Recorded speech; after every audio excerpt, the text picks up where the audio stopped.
Hello, everyone. It's Brian with TINYCRYPTOBLOG. Hope you're enjoying this nice spring weather, at least if you're in the U.S. Midwest, and enjoying all the allergy-causing things coming into bloom and releasing their pollen. Fun times. All right, bear with me. I'm going to do some experimentation here, do some sharing. So, before I get to the main topic, I'm going to do some touch points for index and reference. So where are things looking?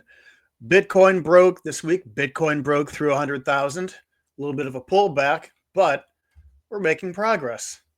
We're back up in the 100K range. Long-term trend, still up. Ethereum continues to go sideways.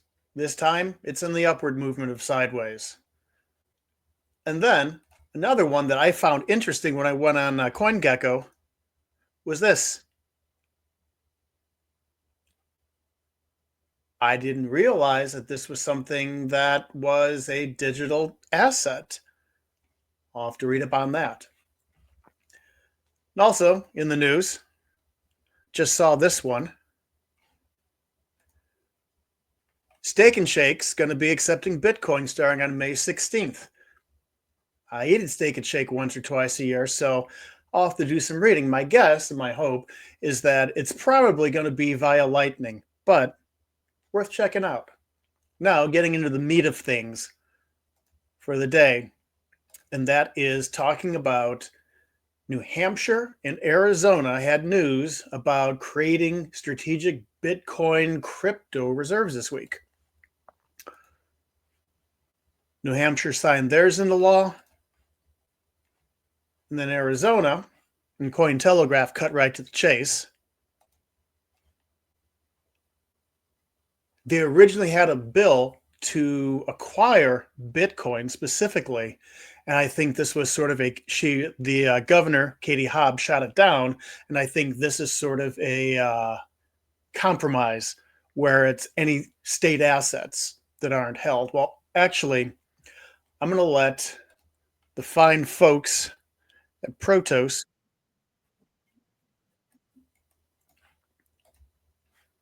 kind of share the full score. Headline: The fine print on the crypto reserves of New Hampshire and Arizona, published at 6:13 p.m. UTC, May 8, 2025. A cursory read of headlines this week has led some crypto investors to cheer the historic creation of digital asset reserve funds by two states. Governors of New Hampshire and Arizona have signed bills that created what seem to be the first two digital asset reserves in U.S. state history. However, a closer review of those reserves reveals a substantial difference between their actual text and social media posts about them. Consider Arizona's newly signed law authorizing the creation of a Bitcoin BTC and Digital Assets Reserve Fund. Although a fund is indeed now authorized by law, Arizona will not be making any crypto purchases. Instead, the state may only add seized assets from civil and criminal legal proceedings to its so-called Bitcoin Reserve Fund. According to Arizona's newly revised Section 44-302 statute, the state now defines certain types of property, like checks, annuities, certificates of deposit, and digital assets, as presumed abandoned if they are lawfully in the possession of the state, and their owner doesn't claim them for 3 years. Subject to a variety of conditions, the state may thereafter assume ownership of such abandoned property, like digital assets, and add these assets to its so-called Digital Assets Reserve Fund. In other words, Arizona has simply defined the conditions under which it may overtake ownership of other people's property, including digital assets. It will not be buying any digital assets under this law. Subheading: The fine print on crypto. So, how does that play out in things? Well, it's still a win. It's still progress.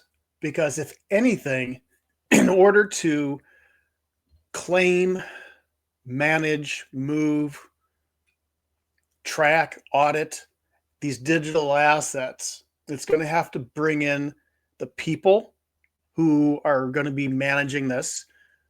people who have knowledge of managing digital assets, wallets, and then creating a framework and a structure for this exact process, where if at any point in the future Arizona decided, or the Arizona legislature decided, we want to actively start stacking Bitcoin into a strategic reserve or onto state assets balance sheets, we have the means in place. We've been, they could say we've been doing this for however long, and now we have that institutional knowledge, hopefully if people stick around, excuse me, to be able to figure out, okay, if we're going to purchase it, this is how we track it, this is how we audit it, this is how we include it and put in the financial sheets, this is how handling the digital assets.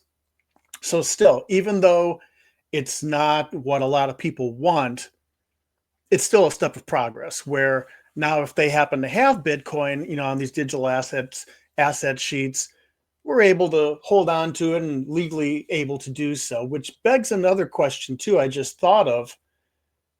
Is it possible that, as far as unclaimed assets or something that might have been, say, seized through law enforcement, that they already have something waiting in the wings, and this bill sort of, well, no, we can claim this? I don't know. I bet we'll find out if that were the case, though. Moving on, we are going to go to New Hampshire. Reserve funds. On the other hand, New Hampshire's new law received thousands of likes and shares on social media earlier this week on the promise that the state would become the first state to invest in cryptocurrency. Few notice the purposeful, singular tense of the word cryptocurrency. Indeed, buried in the law in paragraph 2, a provision prohibits the state treasurer from investing any public funds in any digital asset with a market capitalization below $500 billion averaged over the previous calendar year. Stablecoins are also exempted from this market cap minimum. Only one digital asset has a market capitalization of over $500 billion, Bitcoin. Therefore, despite the law's creation of a digital asset reserve, the only digital asset investments allowed by law currently are stablecoins, which shouldn't increase in value by definition, and are therefore not meaningful investments, and BTC. This recording is AI generated. Get more. So there you go. They said, hey, we're taking in crypto, but with that provision of that floor of $500 billion of total valuation, it currently limits what would be invested in, which, to be fair, that's not a bad idea to set a floor on things, because at least at this point in time, and probably in future points in time in general, to have that much valuation, other than creating $1 billion of tokens, or $500 billion in tokens valued at $1, and just make it go into existence, it does filter out a lot of projects that may only go sideways, may not be a sound investment, maybe we couldn't, but you know what? Flushes it out. And also, too, that mention of the stable coins is a good one, because I'm wondering with stable coins if at any point in time states will be authorizing or creating legislation or regulations that allow for the holding of stable coins as an asset on their books, whether it's used for transaction purposes, whether it's used for payments. I don't know. That's another one to look out for, because if the states start authorizing the use of stable coins, that's another step of adoption, where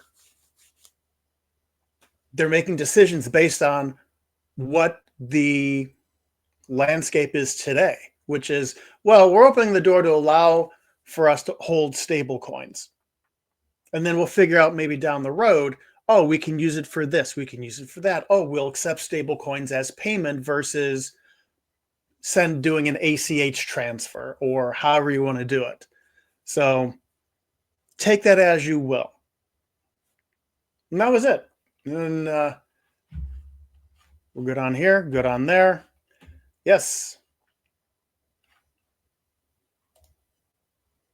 You can follow Tiny Crypto Blog on all those social media websites listed in the show notes. And with that, I'm going to say, be well, everyone, and talk to you soon.